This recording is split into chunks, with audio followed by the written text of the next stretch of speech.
Meanwhile, as Tehran provides Putin with drones, ballistic missiles, and training, Russia is sharing technology with Iran on nuclear issues, as well as space information. The two countries have accelerated negotiations on a comprehensive strategic partnership. Last year, Russia announced plans to send Iran advanced fighter aircraft and attack helicopters. This, as Iran continues to arm, to train, and to fund proxies in the Middle East who carry out terrorist attacks across the region and beyond, including Hamas, whose appalling October 7th attacks killed civilians from over a dozen UN member states. The UN Charter is crystal clear on this point. When fulfilling its responsibilities, the Security Council, and I quote, shall act in accordance with the purpose and principles of the United Nations, end quote. In other words, we must seek a peace that upholds rather than undermines the UN's core tenets. Now I give the floor to His Excellency Mr. Antony Blinken, Secretary of State of the United States. Well, thank you very much, Mr. President, and welcome, President Zelensky.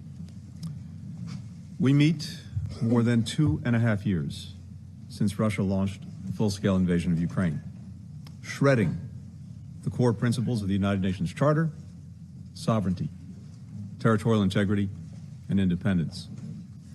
Every day since, Russia has waged a war of aggression, the textbook example of a threat to international peace and security that this Council was created to prevent and address. The question before us today is not what will Russia do? We already know that. Putin will continue to wage his unjust war. The question before us is how we, members of this Council, can end Putin's war and reinforce the international rules and rights that make all of our nations safer and more secure. There are two immediate and interrelated steps that we must take. First, we must address Russia's growing cooperation with North Korea and Iran. Iran has been providing armed drones to the Kremlin since 2022. It built a drone factory in Russia. Just a few weeks ago, it transferred hundreds of short-range ballistic missiles to Russia. And Tehran has trained Russian military personnel in Iran how to operate these weapons.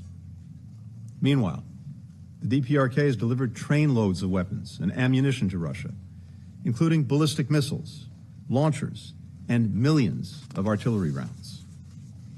Support from Tehran and Pyongyang is helping Putin inflict carnage, suffering, and ruin on innocent Ukrainian men, women, and children, demolish Ukrainian apartment buildings, grain silos, and ports, ravage Ukrainian power plants, heating, and natural gas facilities, just as freezing temperatures are setting in. These actions by Iran, North Korea, and Russia have violated multiple Security Council resolutions, resolutions that Russia voted for and, as a permanent member, has a special responsibility to enforce. This is also not a one-way street. The more Russia relies on their support, the more Iran and North Korea extract in return. And the more Putin gives to Pyongyang and Tehran, the more he exacerbates threats to peace and security, not just in Europe, but in the Indo-Pacific, in the Middle East, all around the globe. As North Korea ramps up its military support for Russia, Putin has reciprocated with military commitments and with money. The two countries recently revived a treaty pledging to provide military assistance if either is invaded. In March, Russia used its veto to end the work of the UN panel of experts on the DPRK, which for 14 years had monitored the regime's nuclear and ballistic missile programs. Russia's banks are helping North Korea evade sanctions, freeing up more funds for its unlawful weapons programs.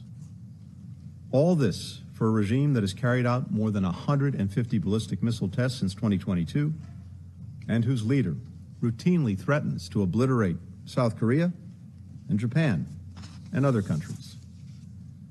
Meanwhile, as Tehran provides Putin with drones, ballistic missiles, and training, Russia is sharing technology with Iran on nuclear issues, as well as space information. The two countries have accelerated negotiations on a comprehensive strategic partnership. Last year, Russia announced plans to send Iran advanced fighter aircraft and attack helicopters.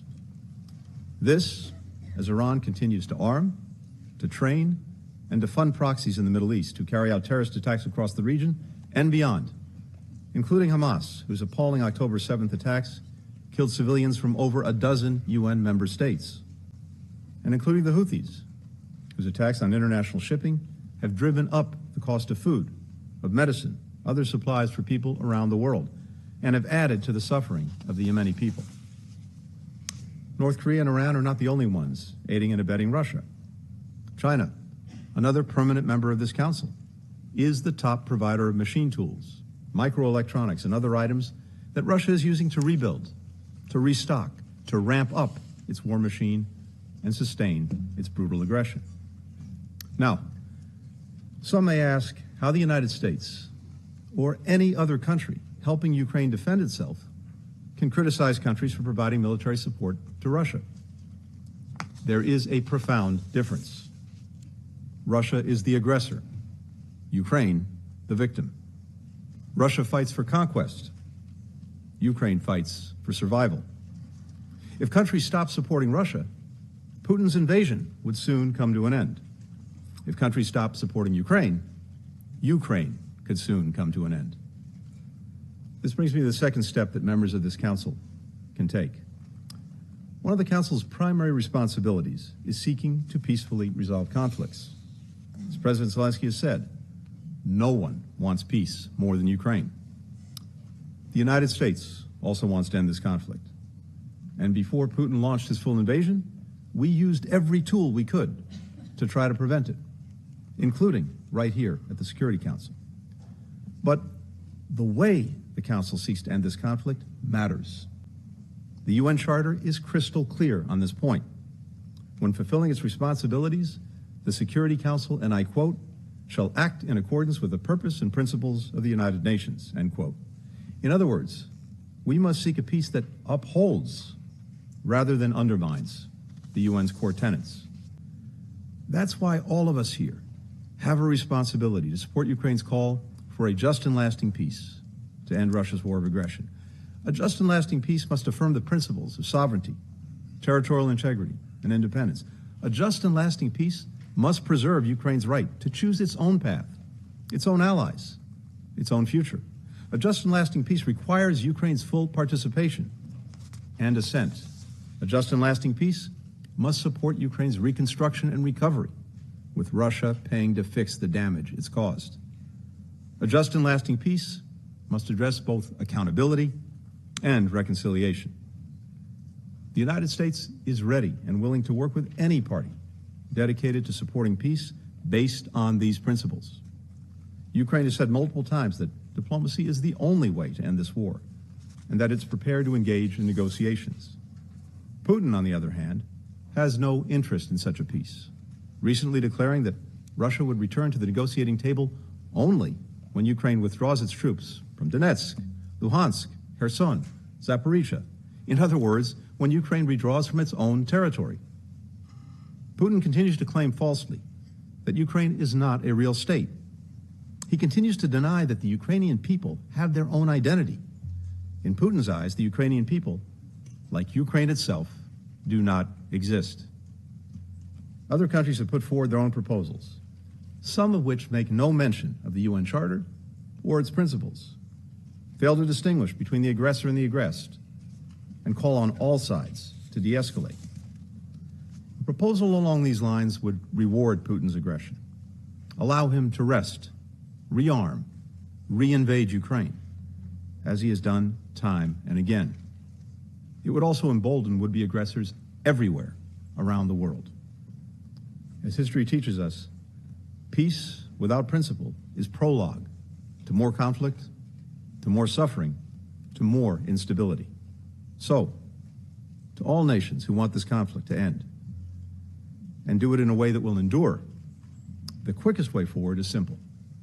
Stop those who are enabling and fueling Putin's aggression, and demand a just peace that upholds the principles of the United Nations Charter. I thank you, Mr. President.